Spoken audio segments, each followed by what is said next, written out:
ഈശോമിശിഹായ്ക്ക് സ്തുതിയായിരിക്കട്ടെ. കർത്താവായ യേശുക്രിസ്തുവിന്റെ പരിശുദ്ധ നാമത്തില് നിങ്ങൾക്ക് എല്ലാവർക്കും സമാധാനം ആശംസിക്കുകയാണ്. ഇന്ന് ദിവസം നമ്മളെ ചിന്തിക്കുന്ന തിരുവചന ഭാഗം വിശുദ്ധ മത്തായി എഴുതിയ സുവിശേഷം 13-ാം അധ്യായം 27 മുതൽ 30 വരെയുള്ള തിരുവചനങ്ങളാണ്. വേലക്കാർ ചെന്ന് വീട്ടുടമസ്ഥനോട് ചോദിച്ചു, യജമാനെ, നീ വയലിൽ നല്ല വിത്തല്ലേ വിതച്ചത്? പിന്നെ കളകൾ ഉണ്ടായത് എവിടെ നിന്ന്? അവൻ പറഞ്ഞു, ശത്രുവാണ് ഇത് ചെയ്തത്. വേലക്കാർ ചോദിച്ചു, ഞങ്ങൾ പോയി കളകൾ പറിച്ചു കൂട്ടട്ടെ?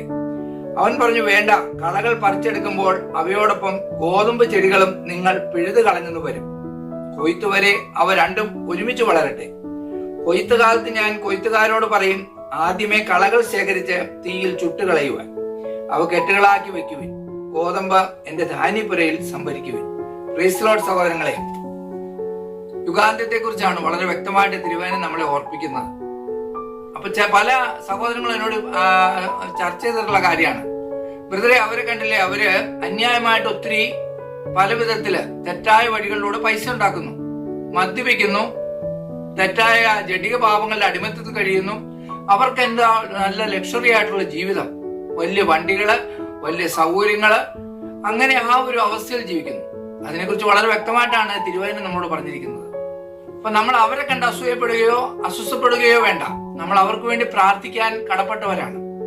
അവരോട് നേരിട്ട് എന്ന് സംസാരിച്ചിട്ട് കാര്യമില്ല. അപ്പൊ ആദ്യ കാലഘട്ടത്തിലൊക്കെ ഞാൻ പലരോടും സംസാരിക്കാൻ പോയിട്ടുണ്ട്. അപ്പൊ എന്നോട് പലരും പറഞ്ഞിട്ടുണ്ട്, അതൊക്കെ നിനക്കൊക്കെ പറഞ്ഞിട്ടുള്ള കാര്യമാണ്, നീ നിന്റെ വഴിക്ക് വിട്ടോ. അങ്ങനെ പറഞ്ഞ അനേകരെ ഇന്ന് ഭൂമിയിലില്ല.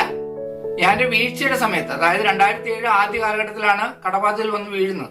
ആ കാലഘട്ടത്തിൽ മാറി നിന്ന് കളിയാക്കിയ ഒത്തിരി പേരുണ്ട്. അവന് നോട്ടക്കുറവുകൊണ്ടാണ്, പ്രശ്നം കൊണ്ടാണ്, അതാണ് ഇതാണെന്ന് പറഞ്ഞവരുണ്ട്. അവരെല്ലാം മുഞ്ഞും കുത്തി വീണിട്ട് അവരൊന്നും എഴുന്നേക്കാൻ പോലും പറ്റുന്നില്ല. എന്നെ താങ്ങുവാൻ എന്റെ കർത്താവ് എന്റെ കൂടെ ഉള്ളതുകൊണ്ട് ഇന്ന് ഞാൻ നിങ്ങളുടെ മുമ്പില് ജീവിക്കുന്നു. അപ്പൊ അതുകൊണ്ട് നമ്മൾ മറ്റുള്ളവരെ കുറ്റം വിധിക്കാതെ, മറ്റുള്ളവരെ ഒറ്റപ്പെടുത്താതെ, മറ്റുള്ളവരെ മോശമായി ചിത്രീകരിക്കാതെ, നമ്മുടെ തെറ്റുകളിലേക്ക് തിരിഞ്ഞു നോക്കി നമ്മൾ തിരുത്തി വിശുദ്ധമായ ഒരു അവസ്ഥയിൽ യുഗാന്ത്യത്തില് കർത്താവിന്റെ സന്നിധിയില് നമുക്കിവിടുന്ന് മരിക്കും. ഒരു ദിവസം ഏതായാലും ജനിച്ച ഒരു ദിവസം മരിച്ചേ മതിയാവുള്ളൂ. നമുക്കൊരു നിത്യത കിട്ടണം. നിത്യത കിട്ടാതെ നമ്മൾ ഈ ലോകത്തിൽ ജീവിച്ച് അഴുക്കായിട്ട് ജീവിച്ചിട്ട് എന്ത് കാര്യം? അപ്പൊ നമുക്കൊരു വിശുദ്ധീകരിക്കപ്പെട്ട അവസ്ഥയിലേക്ക് എനിക്ക് നിങ്ങൾക്കും കടന്നു വരാം. ഈശോ അത് ആഗ്രഹിക്കുന്നുണ്ട്. നമ്മളിലേക്ക് തന്നെ ഒന്ന് തിരിഞ്ഞു നോക്കിയാൽ മാറ്റപ്പെടുത്താനുള്ളതെല്ലാം മാറ്റപ്പെടുത്താം. തീർച്ചയായിട്ടും സർവശക്തനായ കർത്താവ് നിങ്ങളെല്ലാവരെയും സമൃദ്ധമായി അനുഗ്രഹിക്കട്ടെ എന്ന് പ്രാർത്ഥിക്കുന്നു. Praise the Lord. ആമേൻ.